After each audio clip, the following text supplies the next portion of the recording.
गोपीनाथराव मुंडे ग्रामविकास मंत्री केंद्रात झाले, फार वेळ त्यांना काम करायला संधी मिळाली नाही. परमेश्वरानं आघात केला आणि या आघातामध्ये मुंडे साहेब आपल्यातून गेले. मुंडे साहेब भारतीय जनता पक्षाचे नेते होते आणि माझा मतदारसंघ आणि बीड मतदारसंघ लागून होता. मुंडे साहेबांच्या उपस्थितीमध्ये आष्टी गावामध्ये मी पक्षात प्रवेश केला, त्यांच्या नेतृत्वात काम केलं. मी 7 विधानसभेच्या निवडणुका लढवल्या. आत्ता सूत्रसंचलन करणारे म्हणत होते की ज्येष्ठ नेते म्हणल्यामुळे मला भीती वाटत होती की मी रिटायर होतो काय, आणि म्हणून मुंडे साहेबांबरोबर 30 वर्ष काम केलं. मुंडे साहेब पहिली निवडणूक लढले, त्याला 3-4 हजार मतानं ते हरले. मी सुद्धा परतूरमध्ये 3-4 हजार मतानं पराभूत झालो. 5 वेळा आमदार झालो, 2 वेळा पराभूत झालो. मुंडे साहेब एक फॅक्टरी होती, एक कारखाना होता. मी ज्यावेळेला भारतीय जनता पक्षात प्रवेश केला त्यावेळेला आमचं गाव होतं काँग्रेसचं. 15 वर्ष काँग्रेसचे खासदार माझ्या गावात, 5 वर्ष आमदार, आणि मुंडे साहेबाची माझी माजलगावला आम्हाला भेट झाली आणि त्यांनी मोर्चा काढला. 100-200 कार्यकर्ते मोजकेच घेऊन ते तहसील कार्यालयावर मोर्चा घेऊन जात होते. 100-150 कार्यकर्ते जमत तहसील कार्यालयापर्यंत जाईपर्यंत 200 झाले आणि आम्ही सगळे त्यांच्या मागं घोषणा देतो, गोपीनाथ मुंडे आगे बढ़ो, हम तुम्हारे साथ है. म्हणजे मुंडे साहेबांनी संघर्ष केला. त्यावेळेला आमच्या गावातले काँग्रेसवाले मला म्हणायचे, तू वाण्या बामणाच्या पार्टीत गेला, तिथे सरपंच सुद्धा होऊ शकणार नाही.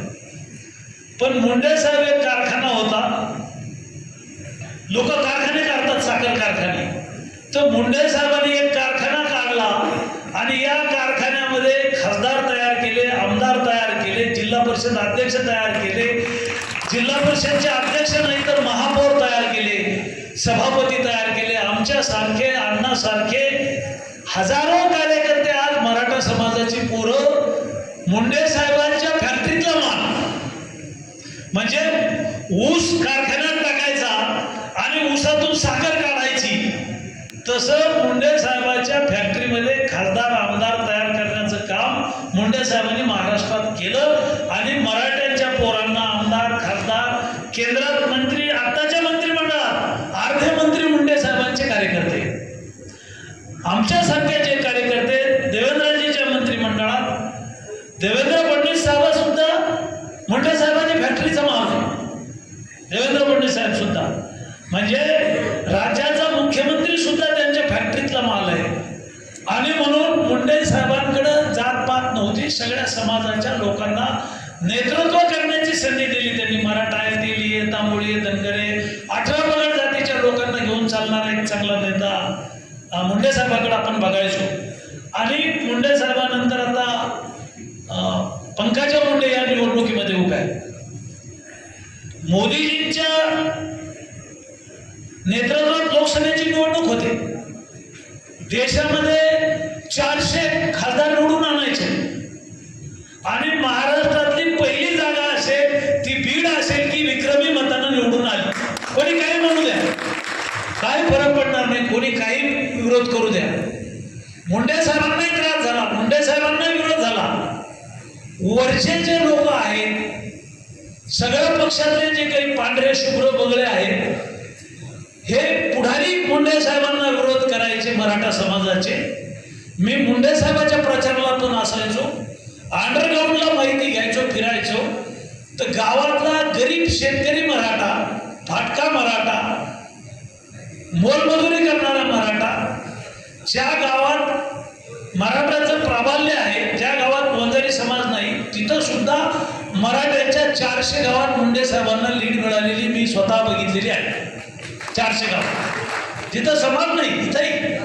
आणि म्हणून या निवडणुकीमध्ये कोणाला काय करायचं तर करू दे. गावाला रस्ता पाहिजे, गावाला वीज पाहिजे, गावाला प्यायला पाणी पाहिजे, गावात 33 केवी पाहिजे, गावात ट्रान्सफॉर्मर पाहिजे, गावात पोलीस स्टेशनची अडचण आली आहेत ना, आणि अण्णासारखे मुंडे साहेबांचे चेले आहेत, काम करणारे कार्यकर्ते आहेत आणि मराठा समाज हा विशाल मनाचा माणूस आहे. आमचा ओबीसी समाज महाराष्ट्रभर मराठा आणि ओबीसीना एकत्र करण्याचं काम गोपीनाथराव मुंडेंनी केलं होतं. आणि म्हणून ही निवडणूक जातीपातीची नाही, ही निवडणूक देशाचं भविष्य ठरवणारी आहे. या देशाची गरिबी हटवणारी निवडणूक आहे. 10 वर्ष माननीय मोदीजींनी काम केलेलं आहे, या कामाला आपलं मत पाहिजे. काँग्रेस राष्ट्रवादीनं 50 वर्ष हिंदू विरुद्ध मुस्लिम असा वाद निर्माण केला. मुसलमानाची एक गठ्ठ मतं घ्यायची, दलित विरुद्ध सवर्ण असा वाद करायचा, दलितांची मतं घ्यायची. आणि काँग्रेसनं दंगली करून, गावं भडकून, डोके भडकून, माथे भडकून निवडणुका जिंकल्या. गावाच्या ग्रामपंचायतीपासून दिल्लीच्या प्रधानमंत्र्यापर्यंतची सगळी सत्ता त्यांच्या हातात होती, पण कुठल्याही समाजाचं भलं केलं नाही.